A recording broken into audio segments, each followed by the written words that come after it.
Well, actually, this is my first trip to China. It really is. I've been to 65 different countries. For some reason, I always sent somebody working for me to China. Maybe because I had too much to do back at the, in the design area. What my take, and I may be entirely wrong on this, I see a potential of a lot of young men without wives to train them, who are uneducated, and I'd be a little concerned about that. I think that's why the online opportunities here are probably much greater and bigger than they are in other countries. I think AI works very well when you have sequential information, and I think math is a very it's a closed algebra, and it's very sequential in the sense that you got to learn two-digit arithmetic before you learn three-digit arithmetic. But when I look at something like challenge-based learning, instead of AI and math going down a binary tree node to node, it's all of a sudden you're looking at maybe a subtree for is my water safe to drink? Because you got to, in order to answer that question, you got to know a lot more. And how AI can be applied to something like that, I think is wide open. So, and then I think the biggest challenge you have, and we have that challenge as well in the U.S., is the parents. Parents don't want to change. They go, it was good enough. I learned this way, and it was good enough for me. Therefore, it should be good enough for you. Yeah, but see, I think we have a little bit of that in the U.S. too. That's why I always get the students involved. I always have the students make the presentations. I always put the students up front so the parents can say, "Oh my gosh, I didn't know my son was capable of doing that." I just have a very maybe you would call it simple view of the world, but I believe that everyone was uniquely created, and that there's a little bit of talent and genius in every individual, and our school system should help locate that rather than push that down. The real challenge is, and I've been involved in education for many years. I've put 4 of my own children through college. I have 17 grandkids. So in a sense, I have my own petri dish when it comes to understanding. And I spent 10 years building a K-12 school. And the interesting thing for me was I never met a student that wasn't gifted in a unique way. And so my feeling is that the role of the teacher in education should be to help the student isolate that unique genius. So when I came back to Apple in 2002, my education message was that there's a little bit of genius in every student, and how do we, both as parents and an educational system, help those students find what that is. My daughter, and I think the story is in the book, struggled in school. It was not easy for her. And in college, she was a psych major, but she took her first art course. And her sorority sister said, "Tiffany, what are you doing in psych? You have this natural gift for art." And so she applied to a Parsons Fashion Design School and became a fashion designer. And she told me, she said, "Dad, for 14 years I pushed the education ball up the hill, right? Until I discovered where my talents were and what I was passionate about. I can now chase it down the hill." And all too often I just see our education system as requiring students to push the ball up the hill. And in a lot of cases, the parents are equally to blame. They put so much stress on the student. So to me, the most important thing is intrinsic motivation, right? Because that's when you learn. The traditional schools, there is no room for creativity. You can't draw outside the lines. You get in trouble for drawing outside the lines. And, to me that's a shame, because if you go back to 1846, when Frederick Froebels created kindergarten, and kindergarten is a German term for children in the garden, they were created by a creator who was creative. Therefore, all of kindergarten was about movement, about dance, about nature. And then he created a set of tools that he called Froebel gifts, 9 sets. They're much more than blocks, but that'll give you a visualization. In fact, they're still used by the architectural graduate school at MIT. And they were to go out in nature and discover, and then build something abstractly in terms of what they've seen. So all of kindergarten was about creativity, not about literacy. When it came to the United States, okay, and as I mentioned, the public school system started in 1912, all we did is we took the first grade curriculum and pushed it down into kindergarten, and it became all about literacy. And the sad thing is we know that children read at different ages. Some will read at 4, some will read at 7. But what message do we send to the 5-year-old who isn't reading yet? We send a message that, you're stupid, because you're not reading yet. I think we need to prepare students for a society that's dynamic and changing, and particularly one where technology is disrupting so many traditional industries. You've seen companies like Airbnb that don't own any infrastructure in terms of housing, or Skype, which owns no infrastructure in terms of telco equipment, Netflix, which owns no cinemas. But what's common in all of those is software, and the software technology is changing major industries. Probably the last industry to change has been the education industry. It'll free them up. I worked with a company called eSpark, and all eSpark did was vet all of the education applications. They mapped it to the Common Core standards. They looked at the test score of an individual. They recommended an app to overcome the gap. The students spend 1 hour a day on that app. At the end of the week, they had to create something, had to produce something, whether it be a keynote or a movie or music, to show that they understood that. And the test scores went from 29% to 68% in one semester. And so it was the technology that told the teacher. It's kind of interesting, because when I wrote the book, Rewiring Education, I then spent the last year with my co-author, Jason Town at Harvard, looking at schools all over the world, looking for the one school where we could say education has been rewired, and that it was scalable, that whatever solution they came could be, moved out. We didn't find one. We found probably the best curriculum at school in Mexico called Varman, which I'm licensing, and we took all that information and we put it on our website. So there's 100 schools that are doing unique things all on the website that people can go and see. So parents can go, why? I don't have a 3D, lab. And what we've done now is we formed 3 corporations. 3 corporations to solve the problem. One is the curriculum. 2 is a lab school in East Palo Alto that accepts immigrant students that are 3 and 4 years behind in high school, run by a young lady by the name of Mallory Dwinell, who's a Rhodes Scholar and a PhD from Oxford and a Harvard MBA with Clayton Christensen on disruptive theory, and speaks 7 languages, including Mandarin. And so she could have any job in the world, and yet she's chosen to work with those kids. I've funded all the technology, and the pedagogy for that particular school is a combination of the Oxford tutorial, which is 2,000 years old, and challenge-based learning, which is 10 years old. And the kids are very involved outside the campus. And then we formed a 3rd entity with Oxford called the Oxford Teaching Academy. And this is the academy for teachers. But what we've done is we've borrowed a page from the medical industry and created the concept of a teaching intern. And the teaching intern has to come from the community that she teaches.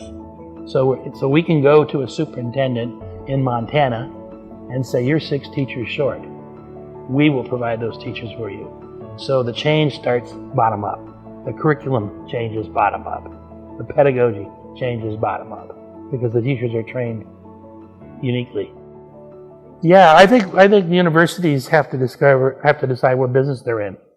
You know, there's a great book out by Dr. DeMilo called From Abelard to Apple, which looks at the whole history of the university and where it's going and the 3 different models today. The traditional, you know, Stanford and Harvard $1 billion endowments that every student could go free.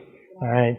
On the other side, all of the new universities, some for-profit, some not for-profit, that are using technology like WazU, which is, you know, you can get your IT degrees in short periods of time, and how they're squeezing the more liberal art schools that are charging $50,000 and $60,000, then there's no jobs for those people. So it's a very, very interesting book. And so, you know, are you in the research business or are you in the teaching business? And, you know, when I went to school, I was one of 6 students accepted to the PhD program in computer science. Berkeley was the first school to have an undergraduate degree in computer science. So I have one of the first 54 computer science degrees. So I was accepted into the PhD program, and I was called on the carpet because of my reviews for teaching were too high. They were too good. They didn't want me involved. They didn't want high scores in teaching. They wanted me to write an esoteric paper that only 6 people could read. And so, you know, I dropped out of that. And fortunately, I met a fellow by the name of Steve Jobs years later who wanted he wanted to solve the same problem that I wanted to solve in my dissertation. And, you know, obviously it worked out well. You know, I talk about in the book is collaboration. The Vygotsky's research that talks about how we learn from each other. And yet, when I went to school, collaboration was called cheating. Because all my projects were single-person projects. I really didn't get to leverage the talent of my co-students. So, you know, companies are looking for skills and experiences. They're not looking for grades and certifications. You know, when you look at, you know, there is no one-person project at Apple, right? I mean, innovation requires failure, and sometimes. And that's another thing that I bring out in the book is our school systems don't allow for failure. Yeah, and so you don't draw outside the line. Well, you get in trouble for drawing outside the line. But to me, that's what their kids are capable of doing, given the opportunity. But we don't teach that way. You know, that's what challenge-based learning is. The student picks the challenge because you're guaranteed that it's relevant to them, right? And I promise you that no teacher would have picked that as an assignment for the school, for the kids to do. They would have picked something much more in the average. Well, that's why we referred to it as a 20,000-pound marshmallow. So how do you move a 20,000-pound marshmallow? Because if you push on it, it pushes back. One bite at a time. So the purpose of this book was to get parents all over the world to start taking those bites out of the education system. I do not believe that education is going to change top down. I believe it's going to change bottom up. By individuals, by technology, providing alternative learning environments. My youngest grandkids now only go to school 2 days a week. They're in different alternative learning environments. Yeah, they go to schools that basically only go on the campus 2 days a week. The other times it's more homeschooling and exploration and creativity. Well, it's a big job. I mean, it's like trying to move a 20,000-pound marshmallow. You know, if you push on it, it kind of pushes back. It's one of the reasons I wrote the book was to start a conversation, particularly in the U.S., to understand that our education system was defined in 1912 by the Board of Education, which was funded by John D. Rockefeller, with the idea to produce graduates for the assembly line. So creativity wasn't important, just the opposite. They wanted everybody to do things in a very perfect way. And unfortunately, our education system in the United States, still gets its roots from that. And so I guess the best way to kind of measure it is Dr. Land of Polaroid in Nassau did a creativity test and found that 98% of 5-year-olds were creative, and only 2% of adults. So what happened between age 5 and adults was education. I mean, we changed reality. I mean, if you just go back in history, I don't think there was anything that we did that we weren't told it can't be done, right? And I guess for me, the big lesson really came from when Steve hired me. You know, he said, you know, John, the Apple II has a limited market. The only people that can buy an Apple II are the people that can code in 6502 assembly language or in BASIC. There is no third-party software development group, and so the market's limited. He said, I want you to design a machine that anyone could use. And I think my first reaction was, great, where's the book? And I think Steve said, there is no book. And I said, well, can you point me to some research that's being done in this area at the university? He goes, there isn't any done. He goes, that's why I'm hiring you. And that was pretty scary, because that's when I realized that my education, as good as it was, National Honor Society, scholarships, wasn't enough, because they didn't teach me to think outside the lines, outside the box. And to me, that was one of Steve's greatest assets, is he looked at people and saw potential to change the world. You know, he basically said, look, we believe any one person can change the world because we've worked with those people. And that's the philosophy, if you will, and the attitude that I want our children to have. I think it would be what we've done with the challenge-based learning, that the curriculum would be based on challenges. So, for instance, instead of memorizing the periodic chart, you may group kids and teams. You may give each team a set of colored beads. Those beads represent different elements in water, and you would ask the question, is your water safe to drink? And they would, first of all, have to discover now, through the periodic chart, not memorize it, they would discover that there are carcinogenic elements in the water. A discussion would then take place as, well, who determines what level of arsenic that's in our water is safe? And it's just an entirely different learning environment, right? It's relevant, it has meaning, the kids have to create things.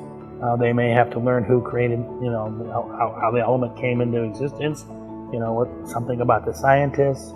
And they would actually solve a problem that the local community probably has no idea how safe their water is. And it's a community project. So it gets outside the classroom walls and solves a real community problem. When I was at Varmon, their theme for the year was energy. And the 8th grade kids built a solar-powered go-kart, which failed a couple times because they picked material that was too heavy.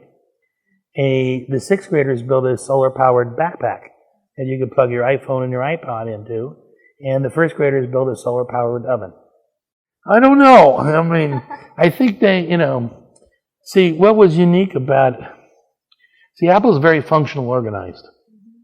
You know, hardware, applications, software, you know, and Steve asked me to come back, and he said, you know, he goes, John, I don't know whether, he says, we've had declining revenues in education for 13 years.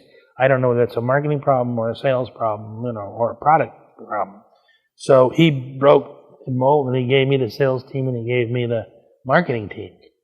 Well, if you think about Apple and think about Steve, our product marketing teams tend to be very product focused, not strategic, because Steve was the strategist. Okay, right? And so I became the strategist for education, having spent 10 years running a K-12 school. And we created, you know, a vision, and that vision clarified our mission statement, which was to develop, you know, an environment for the digital students. And we grew in 10 years from $1 billion to $10 billion. Now, Apple grew from $6 billion to, you know, $200 billion in the same period. But we had a dedicated team, sales team, marketing team, and we took the conversations away from boxes and into, you know, ecosystems and the nature of the student and that. And we did very well. But the problem was our boxes were expensive. and Apple somehow just, they continue to sort of hold the price of the box and put more functionality in it. But our messages really were about learning, about pedagogy, and throwing a box at the thing wasn't necessarily the answer. Although it's an easy buy for people to say, well, we got technology now. All of our students have technology, but they weren't using it, in a creative fashion. That's why I made all of the creative apps free, because to me, being creative was a key ingredient in challenge-based learning. That you were the producer, you were the creator. Therefore, all our apps needed to be free. I think what's going to change is the actual teaching in the classroom over time. We're going to get away from the way probably you and I and my folks learned, which was, read chapter 5, answer the questions, and memorize the periodic chart, memorize.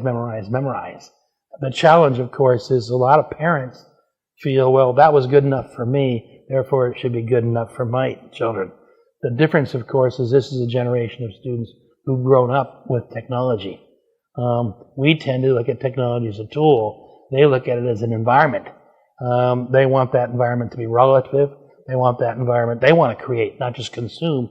And they want to work with each other and collaborate. And they want to be challenged.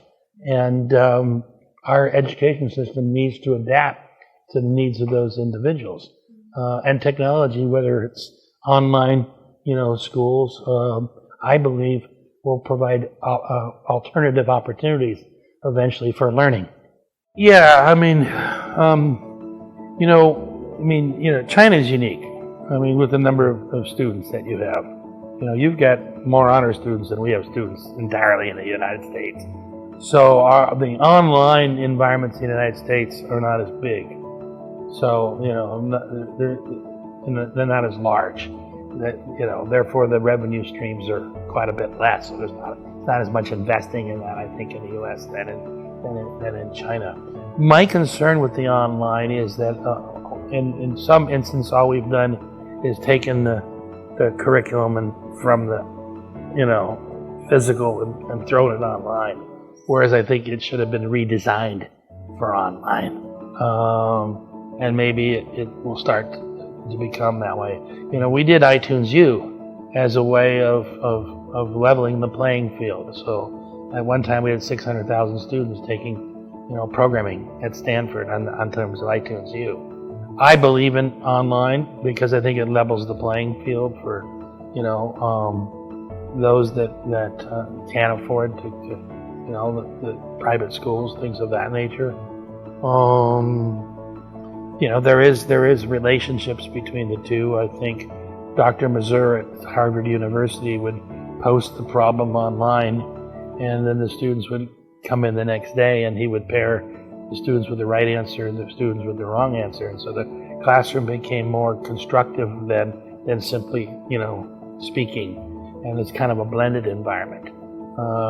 So I think we're seeing more and more of that, the blending of posting the material online and getting away from 4 and 5 and 6 hours of homework a night, So I think there's a lot of experiment going on, and I think education rewired there are pockets, but it's not equally distributed right now. And that's what I tried to do with the last year, is look at those pockets. I talked about Varmon, talked about the Oxford Day Academy, High Tech High, different schools, what they were doing, and that's all online on rewiringeducation.com. But I think the realization kind of hit us that we need an ecosystem and a synergy between the university for the teacher and the student and the school and the curriculum that need to work together. Learning is what you do for yourself. So education tends to be a process, and unfortunately the pedagogy of that process tends to be based on memorization, where learning is more of an intrinsic motivation, something that you're passionate for, something that you're going to spend a lot more time on because of an self-interest.